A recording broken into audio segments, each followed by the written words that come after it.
કેમ છો પાર્ટનરો? તમારા વિજ્ઞાન માર્ગદર્શક મુકેશ પટેલના તમને નમસ્કાર. વાલા અને પ્યારા પાર્ટનરો, વિજ્ઞાનની આ વિડિયો લેક્ચરની સિરીઝમાં આપ સર્વેનું ફરી એકવાર સ્વાગત કરું છું. પ્રકરણ નંબર 11 ના 10 વિડિયો તમારી સામે રજૂ થઈ ગયા છે. તમે જોઈ લીધા હશે, ના જોયા હોય તો જોઈ લો. હવે મહેનત અને મજૂરી કરવાનો સમય આવી ગયો છે. અહીંયા આપણે વિદ્યુતના પ્રકરણમાં લગભગ અંતિમ પડાવમાં છીએ. તો વિડિયો નંબર 11 હું તમારી સામે રજૂ કરી રહ્યો છું, જેનો વિષય છે વિદ્યુત પ્રવાહની તાપીય અસર અને વિદ્યુત પાવર. આ બંને પોઈન્ટ પર આપણે ચર્ચા કરીશું. ખૂબ જ અગત્યના પોઈન્ટ છે, પરીક્ષામાં પણ અવારનવાર પૂછાય છે. તો વિદ્યુત પ્રવાહની તાપીય અસર. તાપીય અસર એટલે કે ઉષ્મીય ઇફેક્ટ, એટલે કે હીટિંગ ઇફેક્ટ. તો તાપીય અસર શું છે અને ક્યાંથી આવે?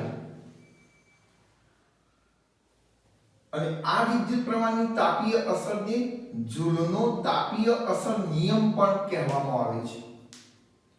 તો શું છે આ બાબત જરી જોઈ લઈએ. તો જ્યારે આ કોઈ અવરોધ છે, એને આવી 20 વોલ્ટની બેટરી સાથે જ્યારે જોડવામાં આવે છે, ત્યારે બેટરીની અંદર રાસાયણિક પ્રક્રિયા થાય છે અને રાસાયણિક પ્રક્રિયામાંથી બેટરી જે ઊર્જા ઉત્પન્ન કરે છે એવી વિદ્યુત ઊર્જા પરિપથને આપે છે. એટલે પરિપથની વિદ્યુત ઊર્જા મળે છે. વિદ્યુત ઊર્જા એટલે W મળે છે. આ વિદ્યુત ઊર્જા જે આપણે W તરીકે ઓળખીશું, આ વિદ્યુત ઊર્જા શું કામગીરી કરે છે? તો વાહકમાં રહેલા મુક્ત ઇલેક્ટ્રોનનું વહન કરાવે છે, એટલે કે ઇલેક્ટ્રોનના વહનમાં ખર્ચાય છે. શામાં ખર્ચાય છે? ઇલેક્ટ્રોનના વહનમાં ખર્ચાય છે. અને બાકીની વિદ્યુત ઊર્જા ઉષ્મા ઊર્જા એટલે કે હીટ ઉત્પન્ન કરવામાં વપરાય છે. આમ બેટરી દ્વારા ઉત્પન્ન થતી વિદ્યુત ઊર્જા એ બે કાર્ય કરે છે. વાહકમાં મુક્ત ઇલેક્ટ્રોનને ગતિ આપે છે, જેના કારણે વિદ્યુત પ્રવાહ રહે છે, એટલે કે વિદ્યુત પ્રવાહ ઉત્પન્ન કરવામાં મદદ કરે છે. અને સાથે સાથે વિદ્યુત પ્રવાહ એટલે કે ઇલેક્ટ્રોનના વહન સિવાય વધારાની જે વિદ્યુત ઊર્જા છે એ ઉષ્મા ઊર્જામાં રૂપાંતરણ થાય છે. અને આ ઉષ્માના કારણે આ અવરોધ હીટિંગ કરે છે, એટલે કે ઉષ્મા ઉત્પન્ન કરે છે, એટલે કે ગરમ થાય છે. તમે પણ જોયું હશે કે લાઇટનો બલ્બ હોય, એને થોડોક સમય ચાલુ રાખ્યા પછી જો અડકવામાં આવે તો એ ગરમ લાગે છે. કોઈ ઇલેક્ટ્રોનિક્સ ઉપકરણ હોય, એને થોડોક સમય ચલાવીએ તો એ ગરમી પકડે છે. તો એ ગરમી ક્યાંથી આવી? ઉષ્મા ઊર્જા ઉત્પન્ન થઈ. શામાંથી? વિદ્યુત ઊર્જામાંથી. કઈ વિદ્યુત ઊર્જામાંથી? તો ઇલેક્ટ્રોનના વહન સિવાય વધારાની બચેલી ઊર્જા ઉષ્મા ઊર્જામાં રૂપાંતરણ થાય છે. સમજી ગયા વાતને? તો આવી જે વિદ્યુત ઊર્જા જે છે એ બેટરી દ્વારા ઉત્પન્ન થાય છે, એટલે કે આ વિદ્યુત ઊર્જા બેટરી દ્વારા ખર્ચાય છે. અને એટલે તો લાંબા સમયે બેટરી ખતમ થઈ જાય છે. તો બેટરી દ્વારા ખર્ચાતી વિદ્યુત ઊર્જા W દ્વારા થતું કાર્ય. તો જે બેટરી દ્વારા વિદ્યુત ઊર્જા ખર્ચાય છે એ વિદ્યુત ઊર્જા દ્વારા, એટલે કે W દ્વારા એ જે કાર્ય કરે છે એ કાર્ય બેટરીના વોલ્ટેજ અને એના કારણે વિદ્યુત ભારનું થતું વહન ના ગુણાકાર જેટલું હોય છે. એટલે આપણે લખી શકીએ કે કાર્ય W બરાબર V * Q અને માટે આપણે જાણીએ છીએ કે વિદ્યુત પ્રવાહ I નું સૂત્ર I બરાબર Q/T છે. આમાંથી Q ને જો સૂત્રનો કરતા કરીએ તો I * T લખી શકાય. આનો ઉપયોગ કરી આ સૂત્રમાં કિંમત એપ્લાય કરતા W બરાબર V * IT લખી શકાય. ઓકે, તો શું સૂત્ર બનશે? V બરાબર IT. હવે આપણે ઓહમનો નિયમ જાણીએ છીએ. તો ઓહમના નિયમ મુજબ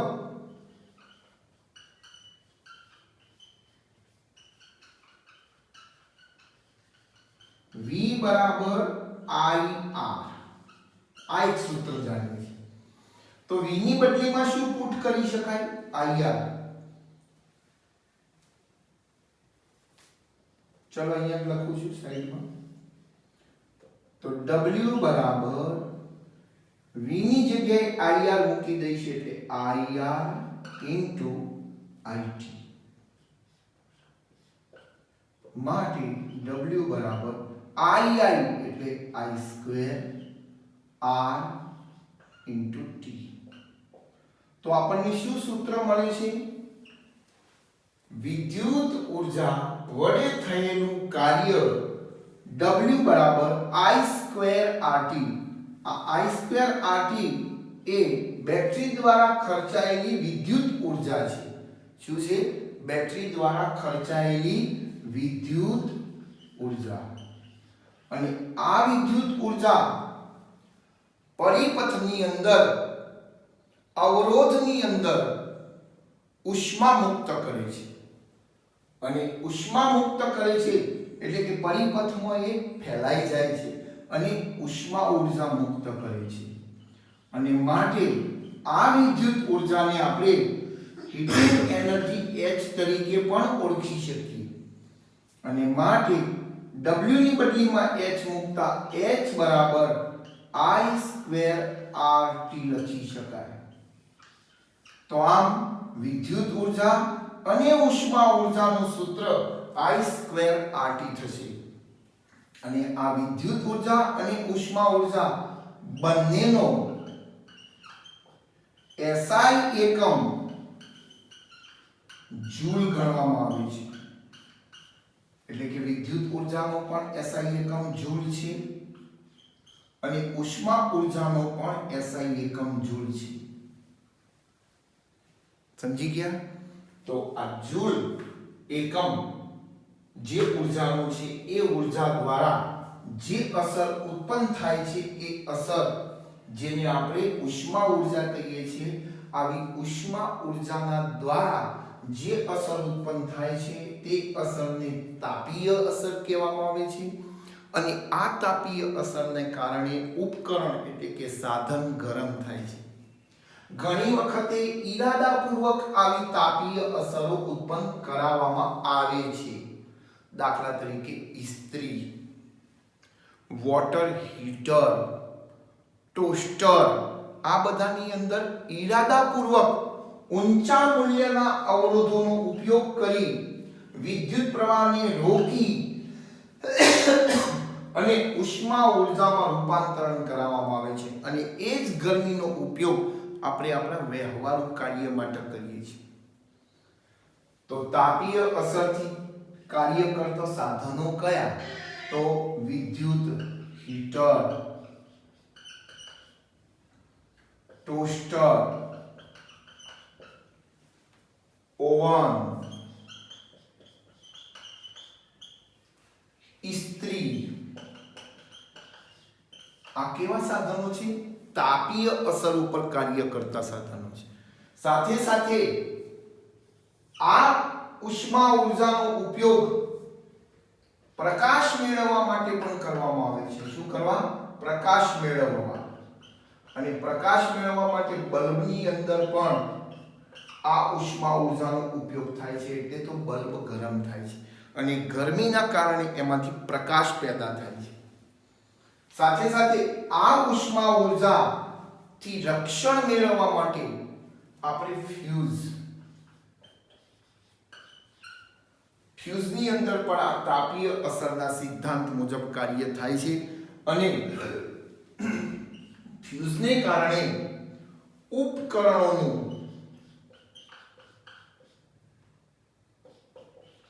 રક્ષણ કરી શકાય છે. આપણા ઘરના પરિપથોની અંદર આવા ફ્યુઝ વાપરવામાં આવે છે. તમે ઘરમાં ફ્યુઝ બોક્સ જોયા હશે તો ફ્યુઝ બોક્સની અંદર જુદા જુદા રેટિંગના ફ્યુઝ હોય છે. 1 ampere, 2 ampere, 3 ampere, 5 ampere, 10 ampere, આમ જુદા જુદા રેટિંગ વાળા ફ્યુઝ આપણા ઘરની અંદર લાઈનમાં વાપરવામાં આવે છે. ઘરની અંદર ઘંટી કે એસી જેવા સાધનો વાપરવાના હોય તો વિદ્યુત પ્રવાહના મૂલ્યને કારણે ત્યાં ચોક્કસ રેટિંગનો ફ્યુઝ લગાવવામાં આવે છે. લાઇટનો બલ્બ કે કોઈ નાના ઉપકરણો, પંખા જેવા નાના ઓછા વિદ્યુતના વપરાશવાળા ત્યાં હોય ત્યાં 2 કે 3 એમ્પિયરના રેટિંગના ફ્યુઝ લગાવી અને આવા ઉપકરણોનું રક્ષણ કરી શકાય છે. તો મિત્રો આ જે H બરાબર I²RT જે છે એને આપણો જૂલ તાપીય અસરનો નિયમ કહેવામાં આવે છે. જૂલ તાપીય અસરનો નિયમ એટલે શું? આવું જો તમારે પૂછવામાં આવે તો તમે શું લખશો? તો પરિપથની અંદર ઉત્પન્ન થતી ઉષ્મા ઉર્જા, કઈ ઉર્જા? પરિપથમાં ઉત્પન્ન થતી ઉષ્મા ઉર્જા પરિપથમાં વહેતા વિદ્યુત પ્રવાહ I, પરિપથમાં લાગુ પાડેલા અવરોધ R અને પરિપથમાં વહેતા વિદ્યુત પ્રવાહના સમય ઉપર આધારિત હોય છે. તો વિદ્યુત ઉર્જા H કોના ઉપર આધારિત છે એ લખવાનું થાય તો પણ I ઉપર આધારિત છે, R ઉપર આધારિત છે અને સમયગાળા ઉપર આધારિત છે એવું લખી શકીએ. જૂલનો નિયમ લખવાનો થાય તો પણ આના ઉપરથી જૂલનો નિયમ બનાવી શકાય. સમજી ગયા વાતને? હવે જે આ વિદ્યુત ઉર્જા છે એ વિદ્યુત ઉર્જા વપરાવાના દરને જો આ પરિપથની અંદર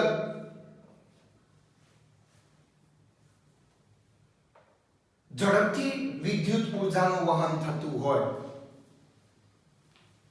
તો એનો વિદ્યુત વપરાવાનો દર ઊંચો છે તેમ કહેવાય. કોઈ પરિપથ એવો હોય કે ત્યાં વિદ્યુત ઉર્જાના વપરાશનો દર ધીમો હોય તો ત્યાં ઓછી વિદ્યુત ઉર્જા વપરાય છે એવું કહેવાય. તો વિદ્યુત ઉર્જાના વપરાશના દરને વિદ્યુત ઉર્જાના વપરાશના દરને પાવર કહે છે. શું કહે છે? પાવર કહે છે. તો પાવરની વ્યાખ્યા અથવા વિદ્યુત પાવરની વ્યાખ્યા શું થાય? તો વિદ્યુત ઉર્જાના વપરાશના દરને પાવર કહે છે. દર એટલે શું? તો ઝડપ. દર એટલે શું? ઝડપ કે દર એટલે સમય? તો દર એટલે સમય. આપણે એના ઉપરથી સૂત્ર બનાવી શકીએ કે પાવર P બરાબર વિદ્યુત ઉર્જા એટલે W અને દર એટલે સમય. દર એટલે સમય અને માટે T. તો સૂત્ર શું બનશે? P બરાબર W into T. Sorry, W into T નહીં, W upon T કહેવાય છે ભાઈ. શું કહેવાય છે? W upon T. વિદ્યુત ઉર્જા કેટલા સમયમાં વપરાય છે એનો દર છે આ. એટલે P બરાબર W upon T. સૂત્ર શું આવશે? P બરાબર W upon T. તો આ પાવરનું સૂત્ર બને છે. તો પાવર એ શું છે? તો વિદ્યુત ઉર્જાના વપરાશનો દર છે. આપણે નથી કહેતા આ કેટલું પાવરફુલ દોડે છે. એનો મતલબ એવો થાય કે એક વિદ્યાર્થી 10 સેકન્ડમાં 100 મીટર દોડે છે. અને બીજો વિદ્યાર્થી 7 સેકન્ડમાં 6 મીટર દોડે છે, તો કયા વિદ્યાર્થીનો પાવર વધારે? ડેફિનેટલી 7 સેકન્ડમાં 100 મીટર દોડે એનો પાવર પેલા 10 સેકન્ડ વાળા કરતા વધારે ગણાય. તો પાવર નો મતલબ કંઈક આવો જ છે કે વિદ્યુત ઊર્જાના વપરાશના દરને પાવર કહે છે. અને P બરાબર W/T, અને માટે P બરાબર W એટલે શું? તો W એટલે V * Q. તો W ની બદલીમાં શું મૂકી શકાય? તો W ની બદલીમાં મૂકી શકાય V * Q/T. P બરાબર W/T, તો આ W/T ની બદલીમાં શું મૂકી શકાય? I. તો V * I. તો પાવરનું એક બીજું સૂત્ર, પાવરનું આ પ્રથમ સૂત્ર, પાવરનું આ બીજું સૂત્ર. ચલો V ઓહમનો નિયમ જાણીએ છીએ આપણે. કયો? V બરાબર IR. V બરાબર IR.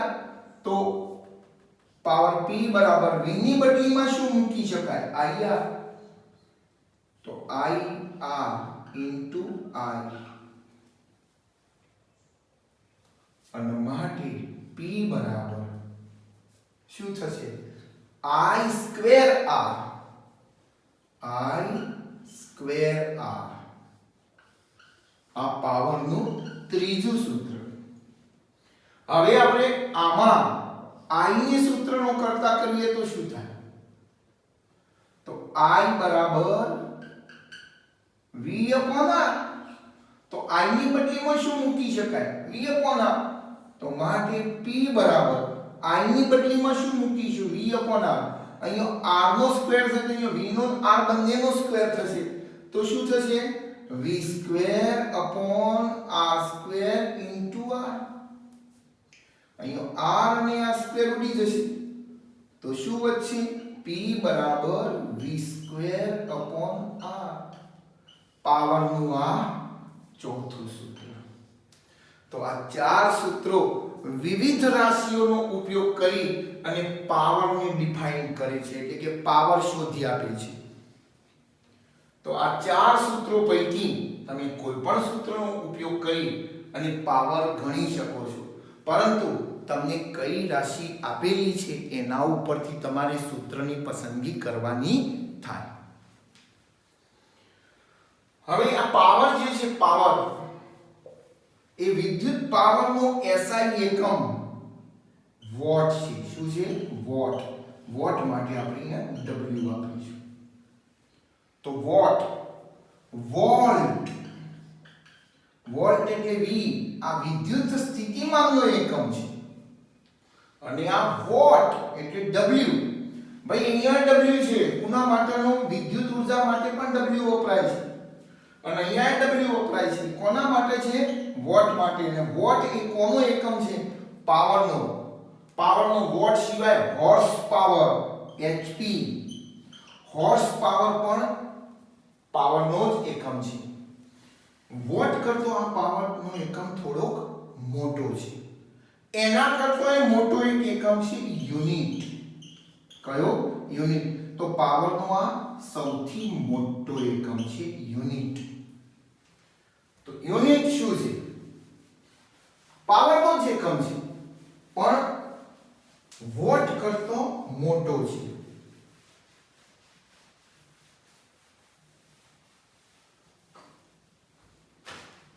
કયું સૂત્ર છે આપણું? P બરાબર W/T. અહીંયા W ને સૂત્ર કરતા કરીએ તો W બરાબર P * T થાય. P * T. હવે આ W નો W એટલે શું? વિદ્યુત ઊર્જા. અને વિદ્યુત ઊર્જાનો એકમ શું? તો જૂલ. ઊર્જાનો એકમ શું? જૂલ. તો આનો એકમ જૂલ.